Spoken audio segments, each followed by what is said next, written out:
Kicking off, I would like to say thank you to everyone here for joining us today to talk about building together partnerships in an ecosystem in with a twist and with a focus in regards to technologies that solve real world problems. Coming up May 1st is the 10-year anniversary of Fort McMurray, and wildfire is a major issue. FireSafe, my company, we're focused in regards to wildfire intelligence, but we couldn't be doing that. We wouldn't be where we are without an ecosystem. And in this case, many of the partners that you see here on logos. As with anything, today we build on Indigenous lands. So we'll start with a land acknowledgement. I'd like to acknowledge that we are on Treaty 6 territory. Today, this is a gathering place for innovation and creativity, but for thousands of years before that, has been a place of trade, knowledge sharing, and tradition for Indigenous peoples. Edmonton was originally named Beaver Hills House in Cree, and has long been known as a gathering place. At Edmonton Unlimited, we carry that spirit forward as a place to convene, to welcome, and to build community. We honor the Indigenous peoples who have come before us and continue to shape this land, and we recognize our responsibility to respect it, both as part of reconciliation and in our commitment to future generations. And with that, I would like to bring Tom, who will be both our moderator, to say a few words. Thank you. Awesome. Thanks, Nafaa. And welcome everyone to this space. My name is Tom Viinikka, and I'm the CEO of Edmonton Unlimited, and we're super happy to host this panel here today. We have a tradition at Edmonton Unlimited of opening our events with a pitch from one of our awesome founders. We strongly believe in creating something that we call pitch culture, where or creating opportunities for our founders to share what they're building and to make an ask to the awesome community that surrounds them and supports them. And so I'd like to invite one of our founders on right now, Matt McCage from Stressed MD. Come on over. Hi, everyone. Thanks for having me. My name is Matt McCaig. I am one of the co-founders of Stress Med. My background, I was a paramedic. What we found, there's a big problem with healthcare, first responder communities. You probably all heard about it, PTSD, burnout. There's a big gap. Here's what we found. According to a study, only 24% of Canadian first responder agencies actually run crisis programs as they were designed, meaning a lot are just Lego blocks put together. We think we're going to have this, we think we're going to have that. And only 13 actually measure if they're effective or not. We also did some more research. Back, there we go. Over 70% of the courses out there right now for first responders are basically designed for other people. So in the office, workforce, they put a new sticker on it, and that's what we get. The problem is that we don't understand what stress is and what's killing us. It's not the big calls, it's something called cumulative stress. Cumulative stress is that buildup day after day after day. And it slowly eats away at your thinking, your organs. And we have a bad time with that, and we got to fix it. So what we figured out to do is that if we have the experts, if we have the technology, what we can do now is we can tailor it to any job, any specific organization in a way that their first responders need it, in the way that the organization sees it. And we can not only teach what stress is, how the body and brain teaches or changes with the job in different aspects of recruits, mid-career, retirees, supervisors. We can tailor it directly to them. We can also tailor it to the organizations. If they need to understand what stress is, how to actually implement a plan, things that work.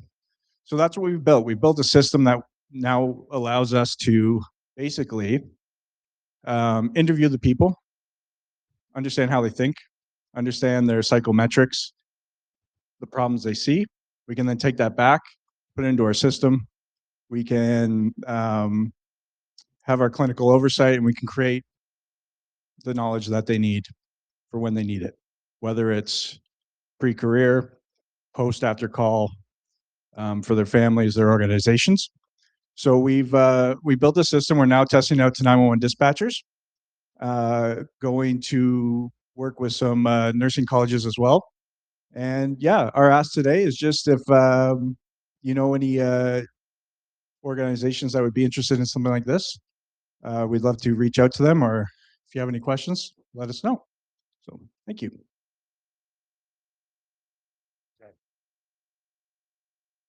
Awesome. Thank you, Matt. Please go talk to him after, and if you can help with those questions that they have or anything else that you think might be supportive of our awesome entrepreneurs. So with that, we're going to get going with the panel. So I'd like to invite the panelists to come on up, and I'll start to introduce them.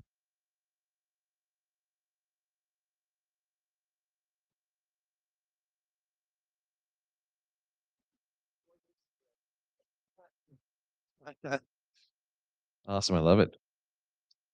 So thank you all for coming today.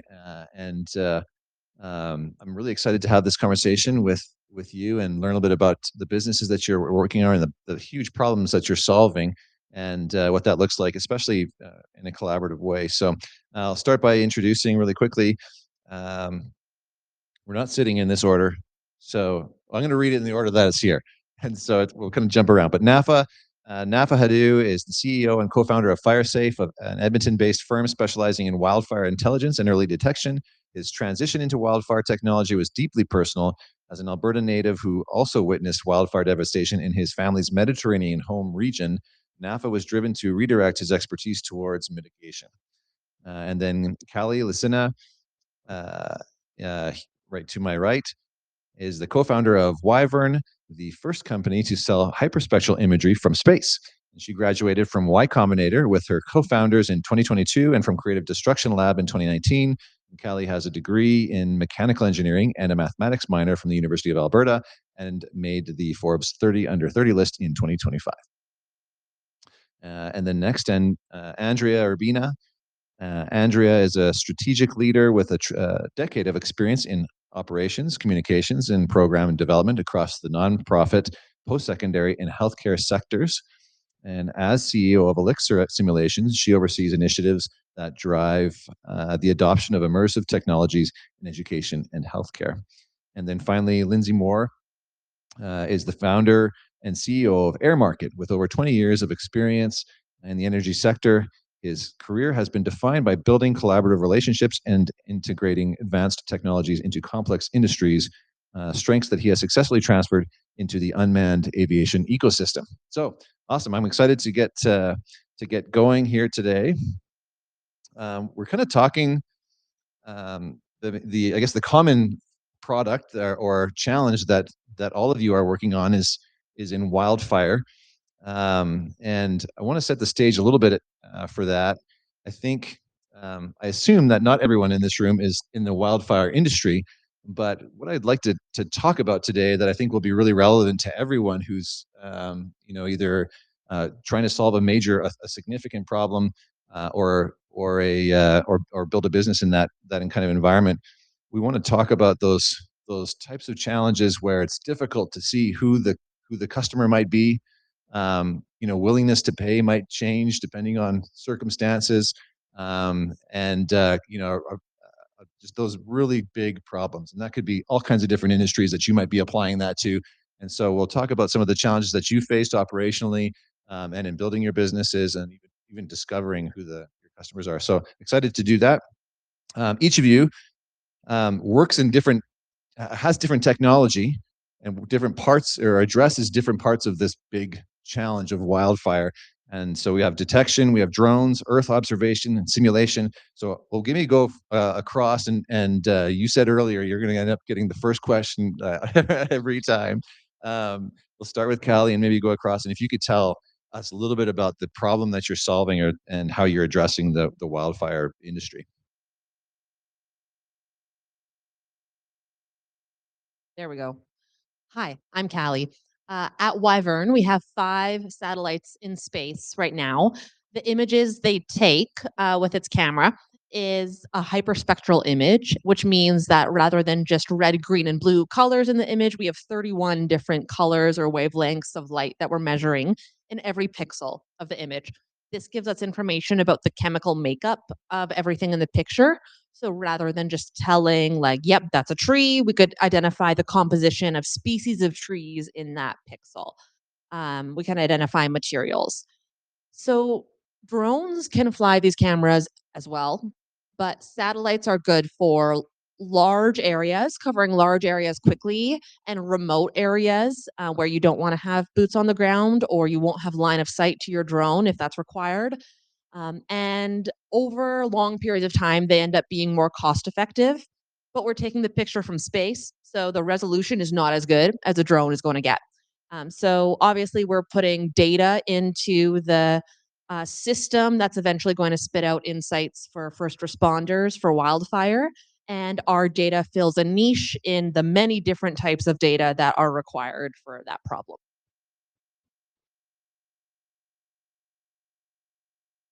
Hi, everyone. So my name is Andrea, and I work with ELIXR Simulations. And so we're a little bit unique on this panel because we're actually a not-for-profit association.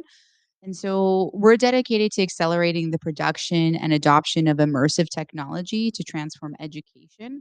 So we work with organizations to meaningfully integrate immersive technologies. And so where that relates to wildfire is particularly using simulation as a really powerful tool. So our work mostly relates in proof of concept or prototyping content in virtual reality and augmented reality tools and connecting organizations to the right talent and the resources to make that happen. So when we're talking about simulation or talking about wildfires or emergency response, simulation again is a really powerful tool to help that. And anytime you're working in a dangerous situation, it's really difficult to actually create a wildfire at scale, but you can actually simulate it. And so that's the work that we do and how it pertains to why we're here on this panel.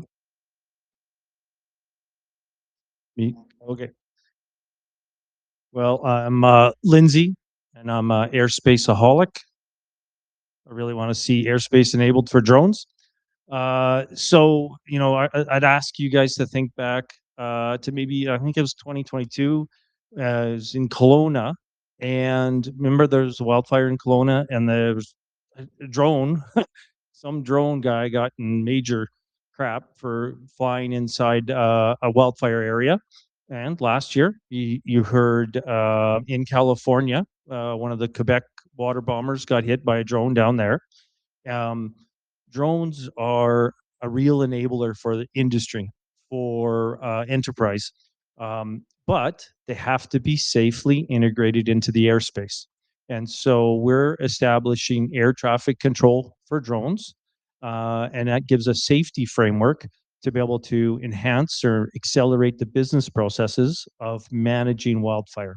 And so we're laser focused on integrating drones and aircraft all in the same airspace, and pilots don't go crazy when they see drones, that they're happy to embrace them. So Our name says it, FireSafe. And so what we're really focusing on is providing that intelligence. A lot of our work has been working with companies like Wyvern, where we built a partnership to ingest this novel data that wasn't available before, right?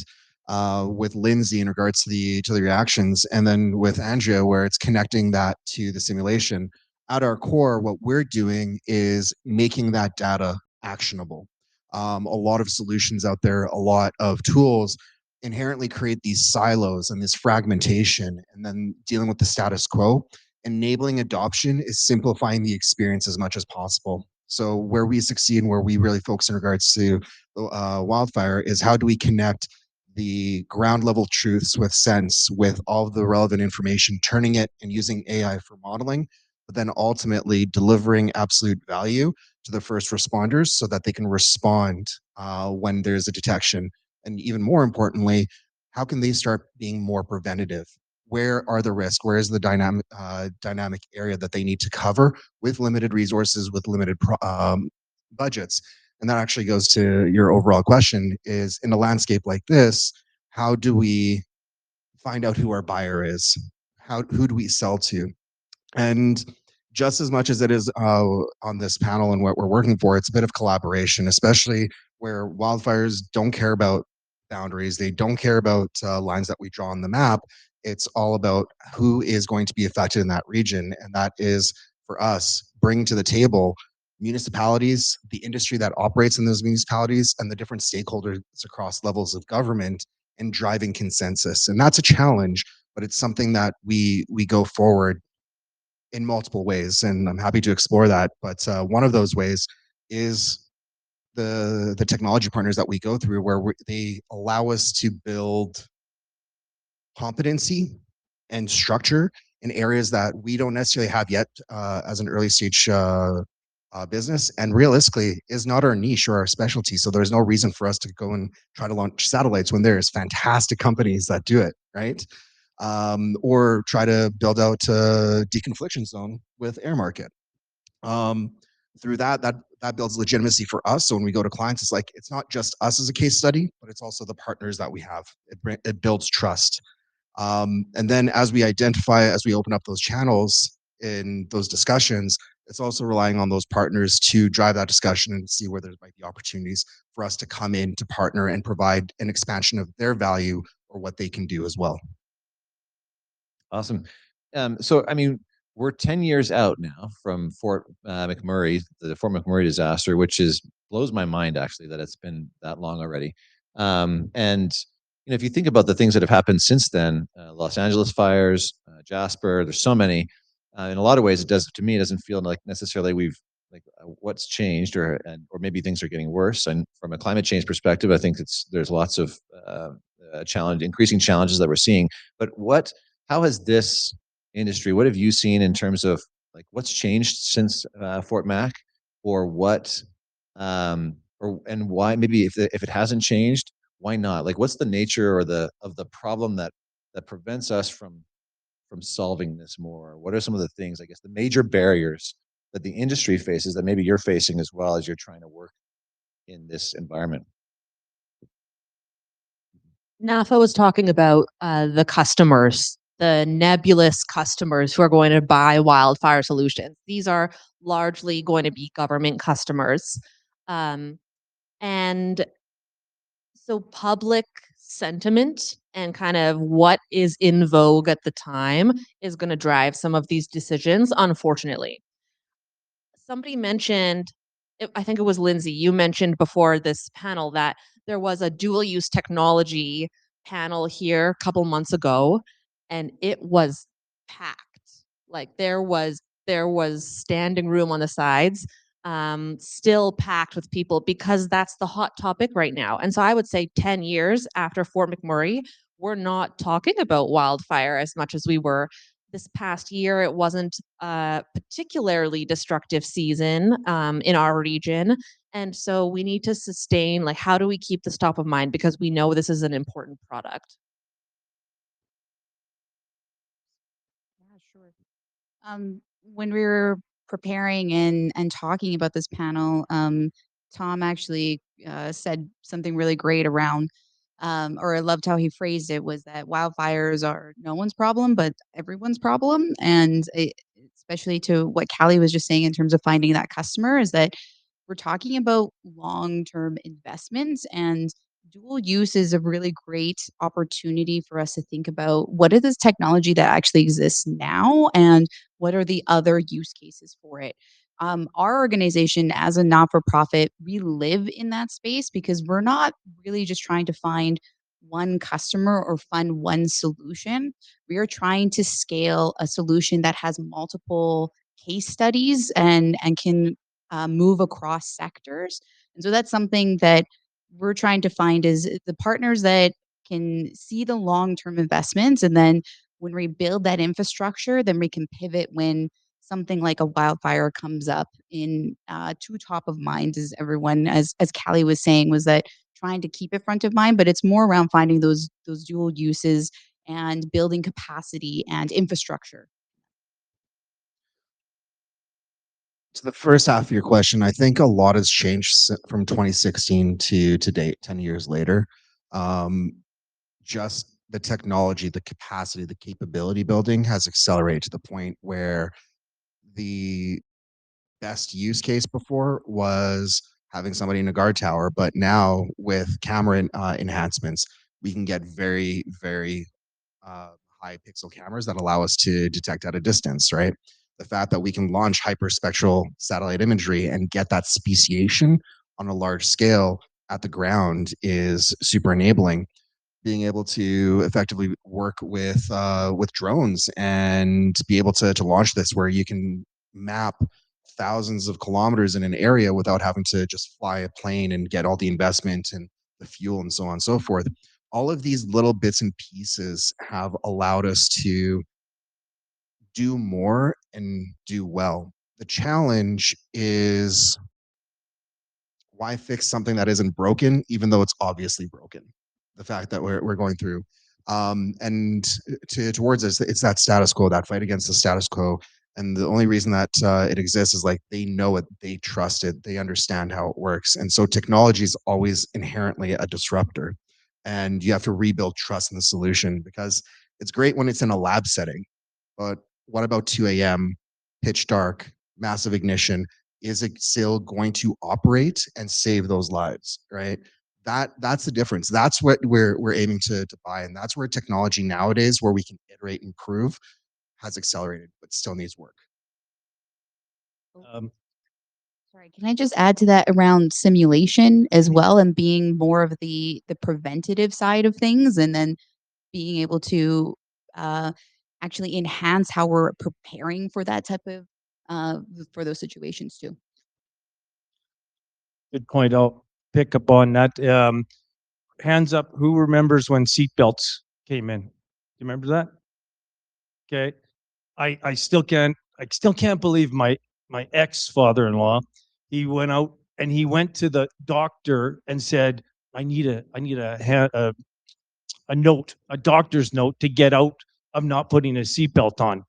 I just fucking insane, just insane. Anyhow, my point is, we all get in a car and we just intrinsically do it, right? It's not even, it's just natural, but it takes a while to get comfortable with that.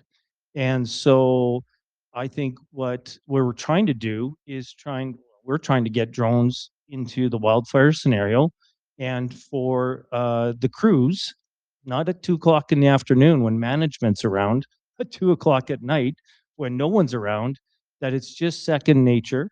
And it takes a while to grow and mature enterprise and industry to adopt that technology. So it's just bite-size wins to eventually not 2 a.m. or not 2 p.m., but 2 a.m. Got to move the puck slowly.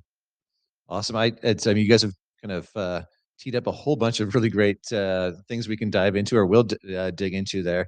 I mean, different layers, preventative. I mean, that by nature means the problem is unfelt when you're spending the money. That's challenging. And the customers. There's so many things. So we're going to start with the customers, though. I think, and thinking about this, like you said, it's a problem that's all of our problem, but nobody's problem, and it depends on the moment.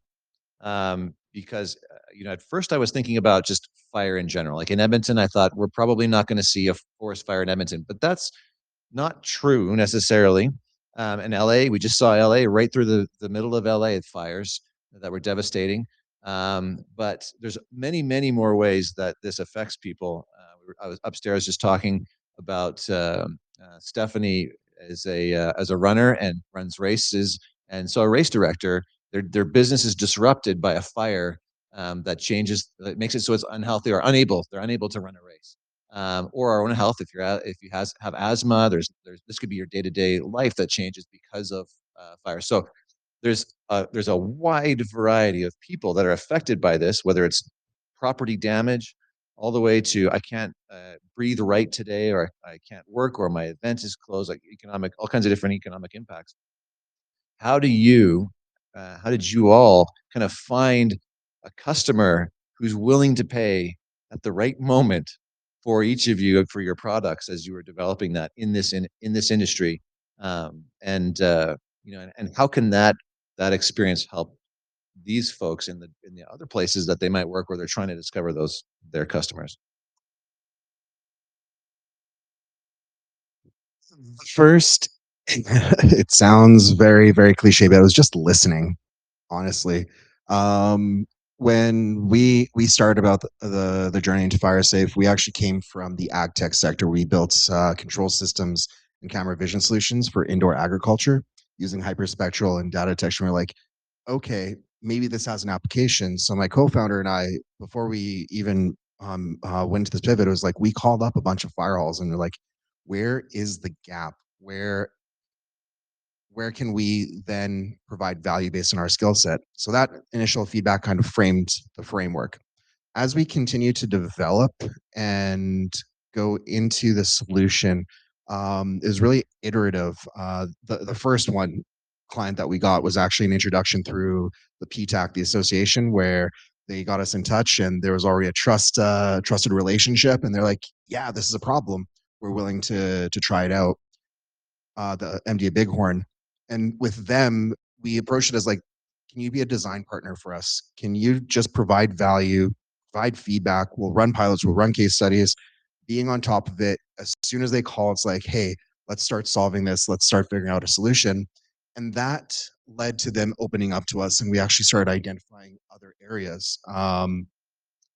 In that case, it was like, to one of your questions, how do we keep it stable when it's preventative? Well, one of the things that is consistent is training. So how do we simplify training? What opportunities exist that we can do it? Do we have to build it ourselves, or are there operators in the area? That's where we started looking at technology partners.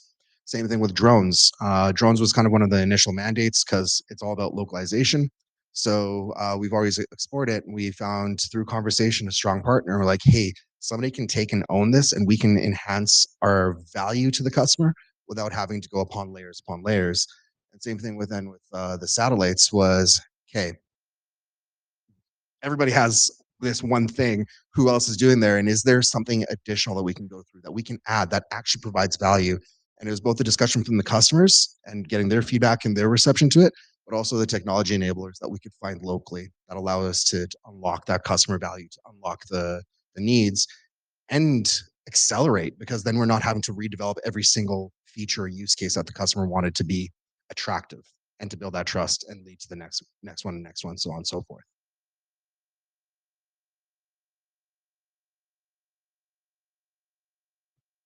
Lindsay, you go.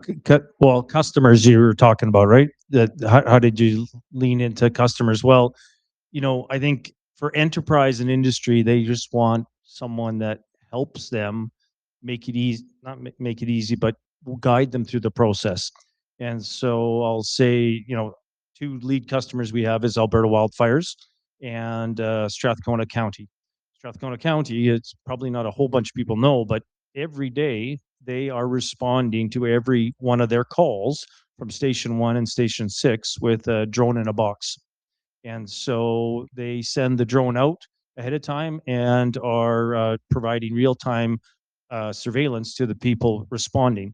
And it was about engaging and helping work through the goo of gaining regulatory acceptance that really helped propel the relationship forward. So, rolling up your sleeves and trying to find a solution, that's really helped us move forward with County of Strathcona and with Alberta Wildfire. How did you find them? How did you figure out that they have this problem, or was that kind of was it naturally in view? Or, trying to find of all the people that you could help solve? Well, I think we all have different friends that are more open to things. And we just organically, intrinsically stumbled on the county and said, hey, we have an interest to fly drone as a first responder. And but we don't know how to exactly tackle it. Could you help us with that? And so, different industries they're going to have, or different enterprises are going to have, you're going to have to find a way to find a champion that wants to innovate. And there's some of us that are thirsty for innovation, and some industries are less thirsty. You just got to find through friends, I'll say, those people that want to adopt and want to innovate.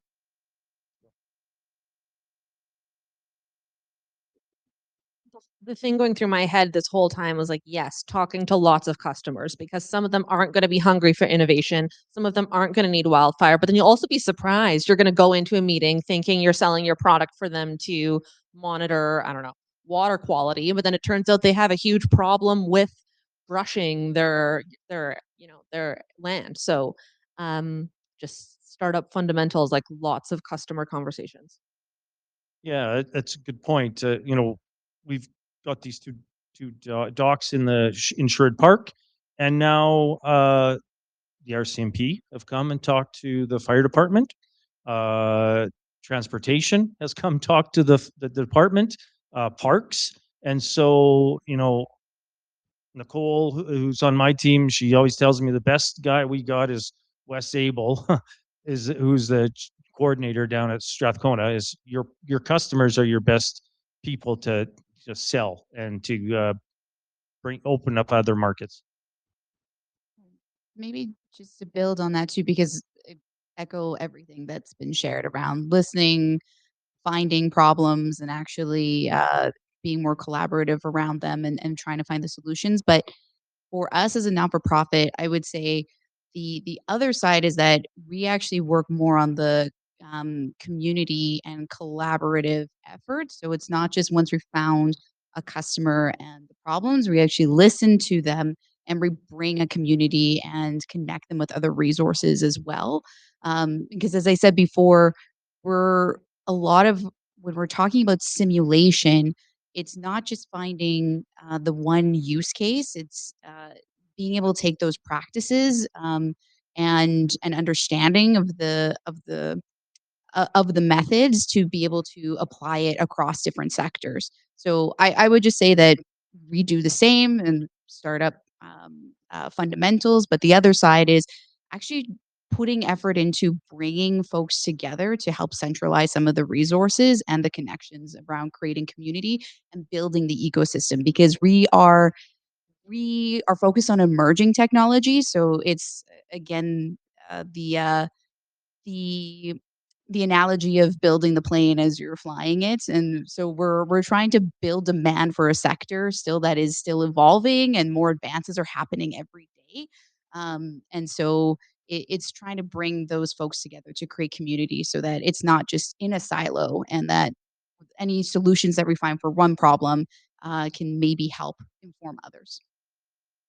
Maybe pick up on that one more thing is I NAFA kind of started it, and the way I always think about it is, hey, which outdoor rink are we going to go to? It's about a community, right? And it's where are all the players playing? Is it Brayside? Is it Woodlands? Which outdoor rink are we going to go to? Because you want to have a good game and you want others to be involved. And so, NAFA is kind of said, "Hey, we're at the Edmonton Unlimited outdoor rink. Why don't you guys come down?" And it's starting these connections, having these talks. I'm sure it's going to generate more connections. And so, yeah, being engaged with the community and building is all part of the entrepreneurial journey. Yeah, awesome. One of my favorite professors at the U of A taught the small business and entrepreneurship class, and I think he kind of defined success in business as being able to pay your bills as they come due. And so, which I've learned over 20 years of being an entrepreneur myself, that to be true, and I and also difficult, but so and especially so in an industry like this where there's like clear seasonality for one, and then also, I mean, you mentioned it before, like narratives change, and so there's like these broader like lifts of interest, and then completely cratering interest. And so how do you build a sustainable product line? Some of you have products that or use this product in various industries, and so you have different places that maybe even that out. But how do you build a product line that on its own is sustainable when it is so seasonal, or interest wanes and or ebbs and flows? Tell us a little bit about that. I think, sorry, Nafaa. um, we have all kinds of other seasonality issues because our satellites are orbiting the Earth. A bunch of the Earth is covered in snow a lot of the year, and pictures of snow are not very useful.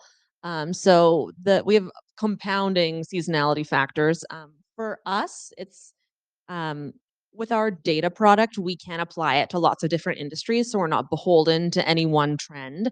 But we also have put a lot of time and effort into selling, like exporting, like selling all over the world through imagery resellers, using trade commissioner services, for example, traveling a lot to go to events globally, to offset seasonal effects and any other, like even like economic effects that might affect our sales in a certain region. Um, and we've been very active in hiring talent who knows how to sell Earth observation data internationally.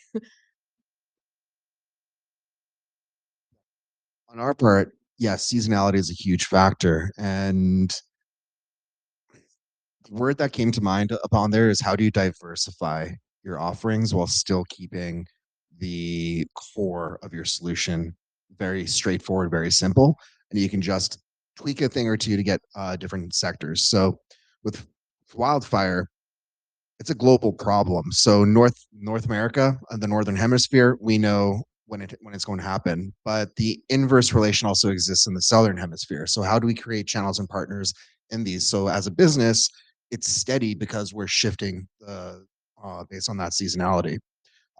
We brought up the topic of dual use. So are there dual uses for our technology? And there are. So when we work with a customer, wildfire detection during the summer season makes sense. But then there is the capacity to do perimeter detection and wildlife observation. We still operating on the same platform, but now we're providing value that extends outside of just one specific trigger without increasing the workload for us. And then as building, once again, through partnership, through technology implementations where we own that relationship with the customer, we're able to introduce new things. So winter training, simulation training, where it can be used not just for the detection piece, but the wildfire risk planning portion during off season. And that's valuable towards the preventative. Or running flight missions, not just limited to detecting for wildfire, like collecting data for their operations, for their planning, for their public administrations. And as a result, you create stickiness through the diversification of your use cases without much overhead. I'm curious, would you say, Nafaa, that you have developed expertise in fusing all different types of data with a geospatial kind of environmental bent and making it useful for conducting a certain type of operation? Like, that's a very vague way to say, I think, what you do.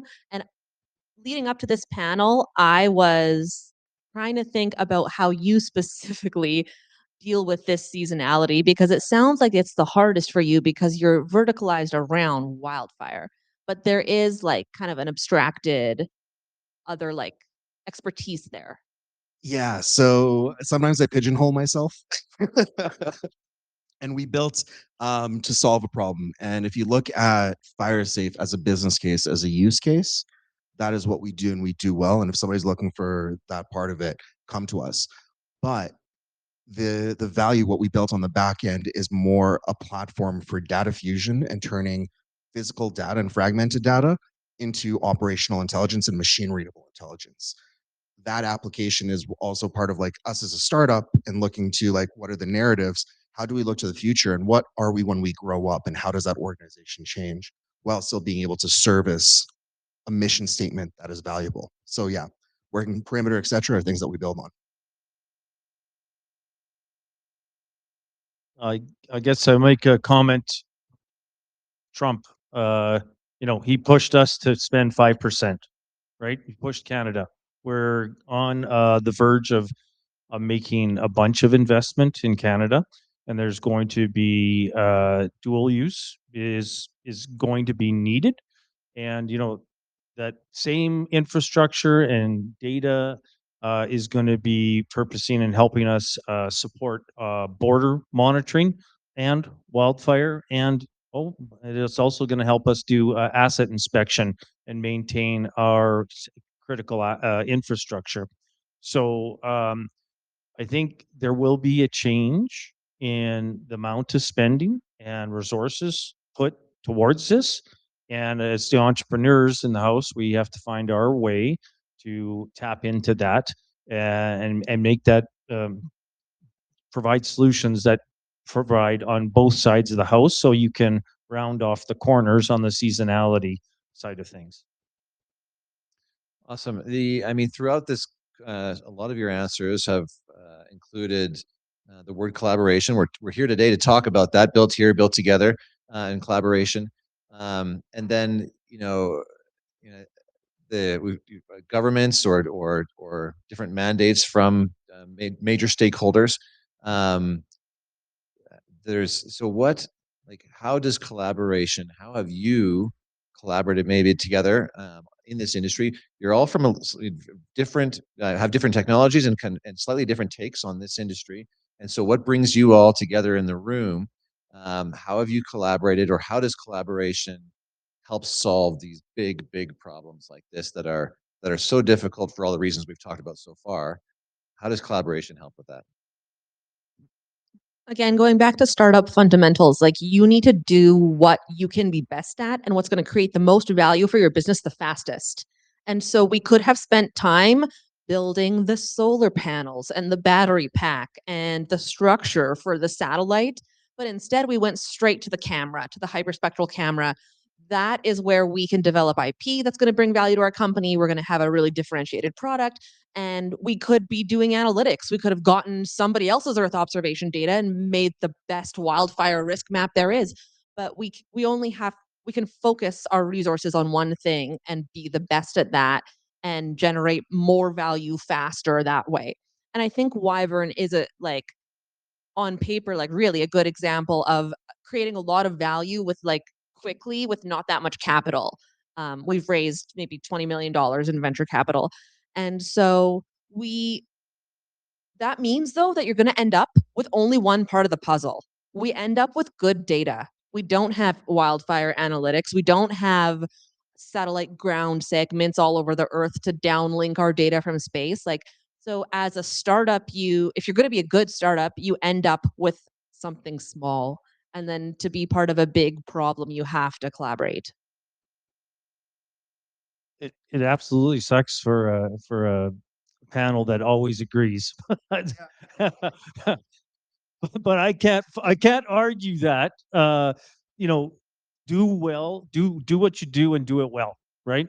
And collaborate to put the other pieces of the puzzle together, because together you're able to accelerate faster. So I'm going to look to argue with these folks up here, but I can't right now. Sorry. Okay, I don't have something to argue, but maybe just another another perspective around it, as well as for our work in terms of what collaboration means and why it's important. Is I think we've kind of danced around it, is that wildfire or emergency response is too much of a complex problem for one organization to take on. Very much to Callie and Lindsay's points around being experts at certain thing and then bringing all of those pieces together. Um, the other side for us in terms of collaboration, because we work with an emerging technology, and as Nafaa has said, we're talking more around preparedness and education and training. And for us, a lot of our work is more around translation and bringing together the different subject matter experts, post secondaries, resources to help make that happen. So why collaboration is important to us is, again, what everyone said, is that we can't do this alone. But the way that it looks for us is mostly in more translation efforts, and that creates a lot of friction, I would say, too. And so it's can be messy and maybe sometimes inefficient, but particularly in our work, because we work with post secondaries and students and subject matter experts, and they all have different incentives and timelines that they work on. But I think at the end, it actually creates much stronger infrastructure and stronger solutions. couple layers I want to address. So I I agree with Callie. You got to get really, really specific and get really differentiated in what you're doing. And when we look at for us in wildfire, what we do well, what we do absolutely phenomenally is intelligence, like the intelligence piece. But similar to how you went to get a solar panel and then built the chassis, and you're not launching your own built Cape Carnival, you have to find the parts and pieces that really help enhance and actually deliver value to your underlying system. And so that's what we did. And looking at our technology partners is who provides the absolute best enhancement, so we can trust it, we know it, and then we can deliver what we want to the client. That leads to the second layer, which is something that isn't really talked about, but in this day and age, it's distribution. How do you distribute your technology very quickly? Get in front of people, get it accessible, make it easy to use and desirable. And that's what we build and deal with. So getting it into the first responders' hands, getting it into communities' hands, providing some module of value in this area, while we can land and expand across the organization, and even layering in with where there's benefit to our technology partners, it helps their distribution, being able to be recognized, being able to have their technology useful, both as a client, because we pay for services, but also being able to get into sectors that might not be an exact fit, but there is value to provide. So those are the two layers that I look at in regards to how to build distribution and value. I just want to quickly second the point about helping people understand how to use your innovation. Does anybody here want a hyperspectral data cube? Okay, well, usually the answer is no. I don't think most people want a data cube because they don't know what to do with it. And so we need partners who help people understand this new thing. Yeah, because I think just to summarize that too is it's not the technology itself, it's the application and the aspect around the translation around it is that's what's really important. I think really what you're talking about is how do you make it useful at 2 a.m., right? How do you make it a business consumable that you just, yeah, I need that. So I mean, there's the collaboration or working, as entrepreneurs and the same in a similar space. But there's also, I mean, the community that can support, and so many others, in an effort to consolidate willingness to pay into, to that the person who feels this problem in the form of asthma, and this person who feels in the form of losing their property. How do you get those two people to consolidate that willingness to pay to solve that problem? um, this is something that's really important to us is we, as Edmonton Unlimited, try to convene and bring a community together to help solve those problems and to help, um, uh, to help you or to fast track solutions and pathways and to foster that collaboration. What what are or how have you been able to find um, uh, support that way, whether it's in the community, people who have stood up to help that way, or other agencies or people who are pushing in the same direction? How have you found those people, and do you have any examples of maybe some stories of that would helped push you towards that customer to help or to help create the market itself? Again, you have these disparate ways that these people are experiencing the problem, but consolidating their willingness to buy the products, that could be done by, whether it's dual use kind of mandates or a budget mandate from the government that kind of kicks in now suddenly a willingness to pay and to solve problems that maybe before weren't there. But how have you maybe tried to influence that, the government policy or government narratives, to get the government to act, or to get other stakeholders to act, or found support in doing that in the community? Are there any ways that you've seen that? Well, I'll say the hardest thing I've had to learn as a CEO is going from 30,000 feet to 5 feet, and to be able to go up and down. And the other way I'd put it is to go into the back office and then go to the front office. Um, and so the example I would use is the work we did with Nafaa, of going out and doing the Andrew to St. Paul demo.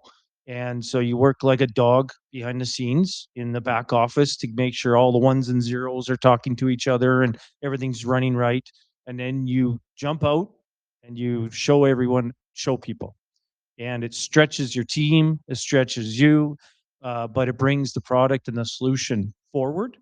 And after, it sucks the hour before it starts, but the hour after, oh, it's awesome. It feels good.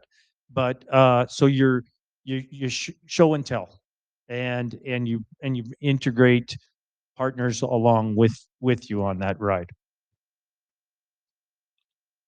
Part of it is you can't build in the dark or in a voice in sorry, um, echo chamber. There we go. You need to expose yourself to discourse, to discussion, to other ideas. So when we look at the first layer, it's like, what is the community? Are you integrated with community of similar peers and founders? Because as you're going through the challenges, chances are somebody has gone through and can give you that little piece of advice that goes from, oh wow, I didn't think about it that way, and can scale. You can't do that in your head, five or working 18 hours a day in front of a screen, and that's all. And you're expecting to build $1 million, $1 billion business, whatever that dream is for. So that collaboration, just exposure and having natural conversations is important. The second is dynamics, fluid dynamics. To be kinetic, you have to drive impact. So you have to be impactful to others and be willing to receive that impact and have that connectivity. So you need to mingle, you need to engage, you need to go through. And that leads into a further aspect. As you're in a community, you have recognition allowing you to build social credit. You're able to influence or find connections or build a connection that might have open a door to a policymaker that can help you dictate it. But there is a presence that you need to do.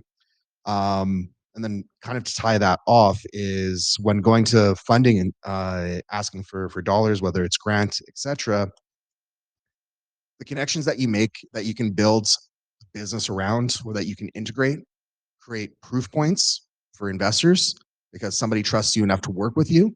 But in most grants, it's not just a single applicant that goes into it. So if you're missing capacity or you need to bridge it, having good partners allows you to access funding and grants that through that collaboration and get funding to drive your business and drive that vision forward. Awesome. I want to jump to a little bit more practical question that the work that you or when work depends on real operational data, fire behavior, airspace, ground truth. You can't just A/B test all of this stuff in the lab. And so, what's it been like for you getting your customers to allow you to do this in the real world, to test and to learn in the real world, as you develop your product?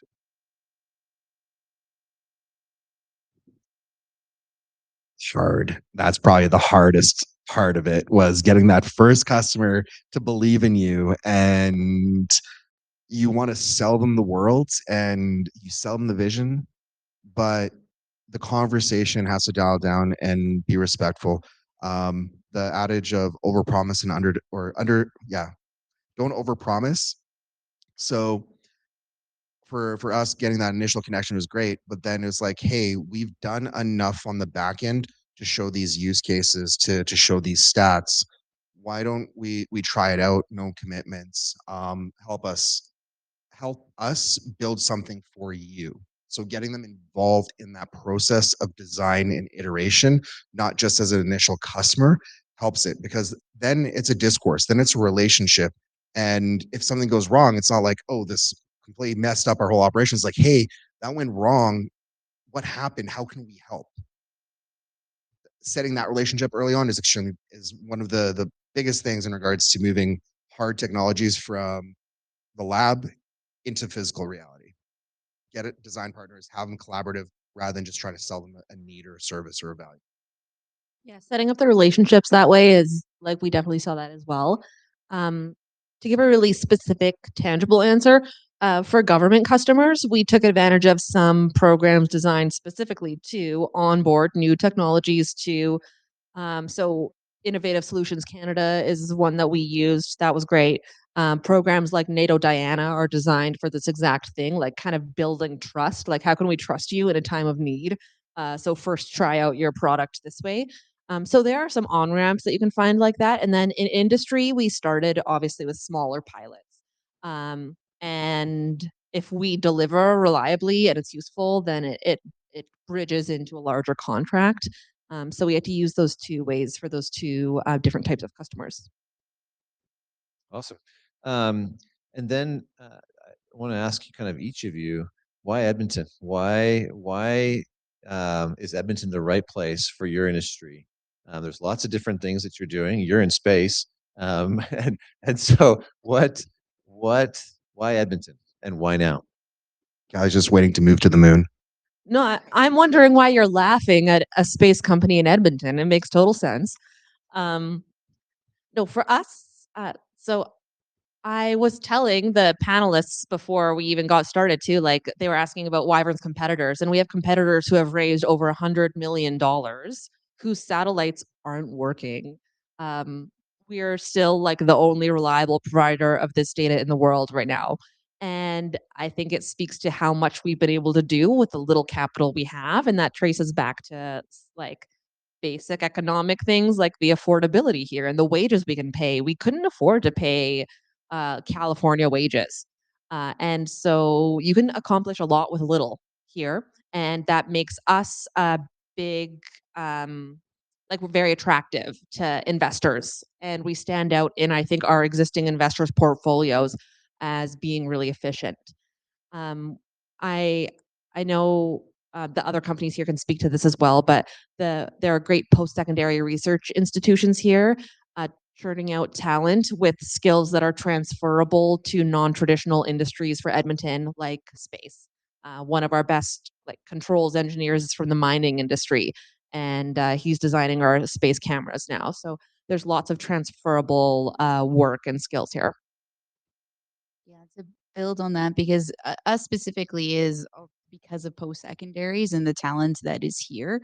Our founder is actually a professor of rehabilitation medicine at the University of Alberta. But further to that, I think it's even just the comment around space and it being surprising. I think that there's actually a lot of surprising industries that have grown, and Edmonton and Alberta have actually been leaders in the space. So particularly for, and I'm sure this crowd probably is aware of this, but for a long time, a lot of people did not know that there were only two Google DeepMind offices in the world, London and Edmonton. And then eventually, now we have Amy, and of course, Dr. Richard Sutton, and all the investment that has been taking place in artificial intelligence. And this is not something that just happened in the past 3 years. Alberta actually has a history of investing in these sectors over the past 20, 25 years. And another for us specifically is the game development ecosystem and industry. BioWare is, and so for us, when we're talking about simulation and creating virtual environments and narratives and scenarios, all of that is transferable skills from game mechanics and creating virtual environments for gaming. So for us, there is a rich bed of infrastructure and talent that exists here in Edmonton and Alberta. And so it just kind of made it almost a no-brainer for us to be here. And I'll start off with farmers and rig hands. I think Alberta is uniquely positioned. You look at farmers, and that's my background. That's really truly an entrepreneur at heart. You put seed in the ground, put it in the dirt, and you hope like hell that you can harvest it, right? So that's in our DNA in Alberta. And then oil and gas. Like in the 70s, we were 60s, 70s, we were given this awesome economic engine.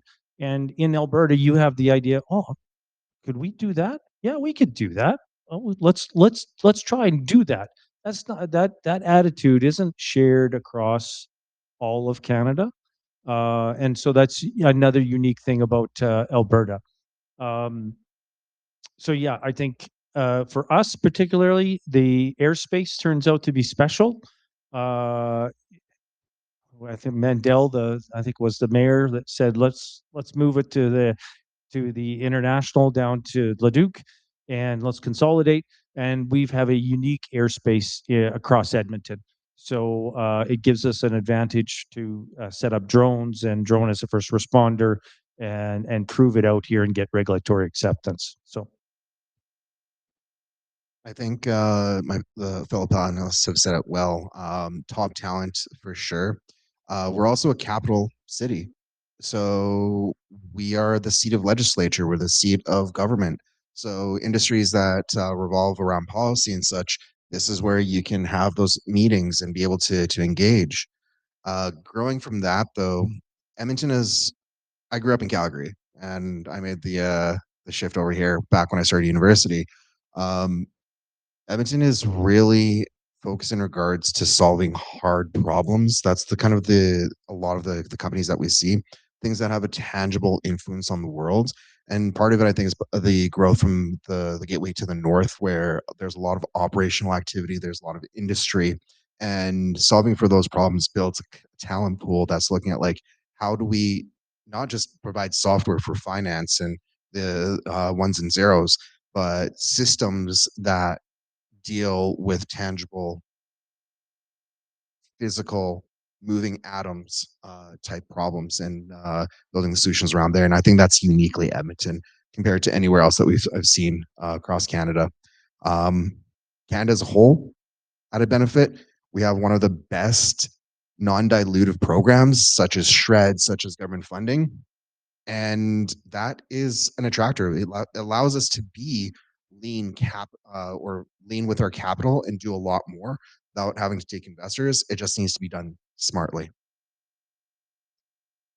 So I want to get to some questions, and so I just want to ask one more question, kind of related to that. Is what's one thing that this ecosystem could do better for companies like yours? How can the community support? How can the ecosystem support? What can we do better for you?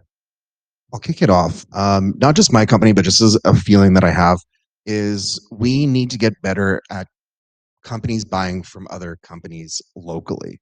So a startup that is building a solution that could be impactful to another startup, don't go pay Google, pay that startup. That little bit of traction, that little bit of revenue can definitely escalate. And that leads also into enterprise or larger mid-scale businesses. Buy from companies that are operating here locally and help that startup community accelerate and grow.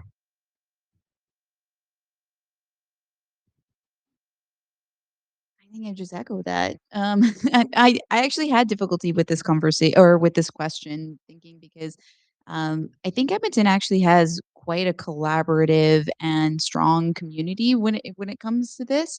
So maybe just the we talked a little bit about it before or mentioned on it just when you're trying to find your first customer and engaging early in the product and being able to help with that traction and having more of an open mind to experimenting. And that doesn't mean just always giving funding. I think there's aspects around collaborating with sharing data and even piloting and testing for other organizations too. So um, maybe just a little bit more look local before grabbing or thinking about out of province or even internationally for some of those markets.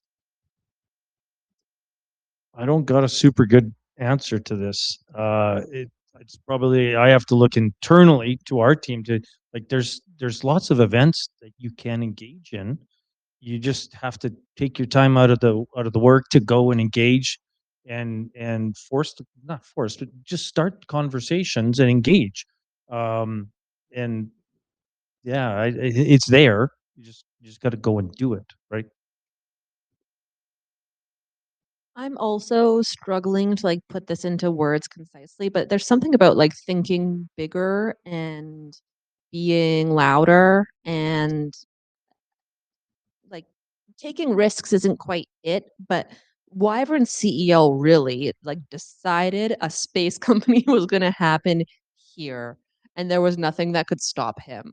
And I think if we had more of that, everybody would win. I love it. That's, I mean, so relevant and so important. You know, talking more storytelling, more sharing of what's happening, louder, buying from our own here, doing that. So I think those are some great takeaways for us to be thinking about. I want to open it up for some questions now. Does anybody have any questions for our panelists?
I was at an event one of our investors put on in San Francisco.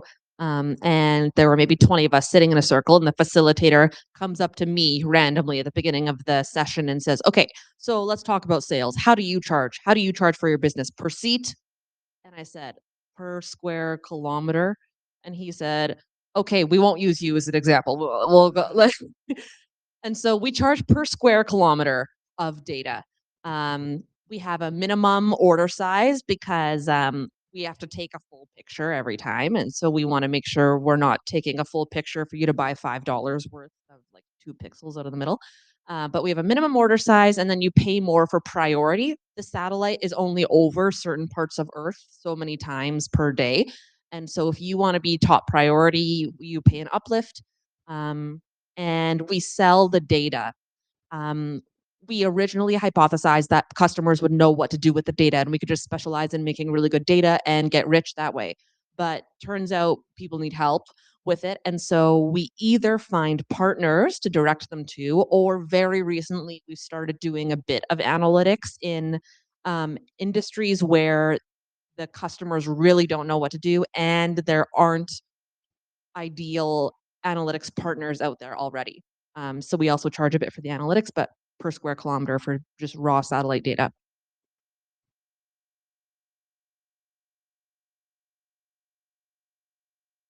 Yeah, an image is going to cost you a few $1,000s depending on the size. And our ideal customer would maybe be like, I have to pick one industry, but in agriculture, like a large agriculture company like a Monsanto or something who has lots of land and would have the like a data analysis team who would know what to do with our data. About a third of our revenues from agriculture right now. So see if you can answer these really, really precisely because we're on very short on time. Be short, you're saying. Yeah. Okay. So you're going to fly drone to inspect a hospital. You're going to pay $2.39 a minute, and for that, you're going to get your airspace approved. We're going to instrument the airspace. We're going to monitor who else is flying in the airspace, and we're going to exchange that data directly with Nav Canada, who's on top of the loop and not in the loop, and making sure that everyone else is deconflicted from the airspace that you're using. We charge per endpoint, specifically detections with third-party integrators where it's going through. $17.50 for the first endpoint, covering just over 200 square kilometers, depending on height. And through that, we give all the back-end analytics reporting, etc. We populate the data internally. We pay for the satellite imagery because we can distribute that across a whole, as well as the value-add services that we provide through other customers. Ideal municipalities, but also industry for business continuity losses. We are a membership association, and primarily post-secondaries as well as the XR or immersive technologies sector industries can have annual memberships with us that unlock different benefits. As well as we have two programs for our protege program, which is our workforce development that you can either hire a protege, or our XR Pathways program, which is advising and consulting, so project-based work. Any last questions?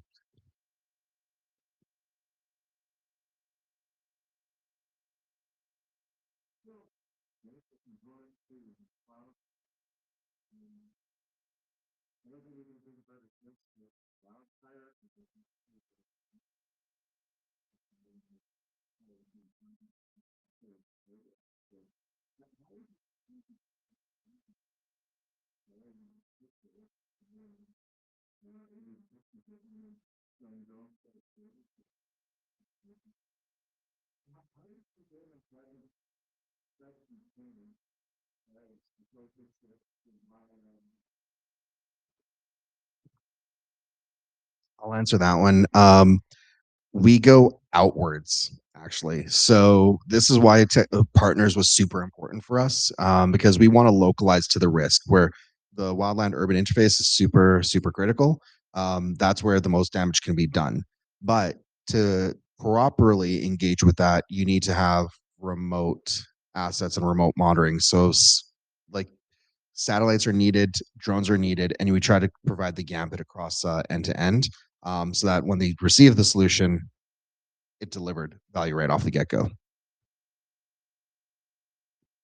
Awesome. I want to thank you all so much for coming here today and sharing your experiences and your businesses with us. There'll be time. There's lots of some treats and some drinks. If you'd like to hang out and talk maybe a little bit more with these entrepreneurs, please do so. But thank you so much, and let's give them a hand for their effort tonight. Thank you, everyone. And thank you all for coming and doing this with us.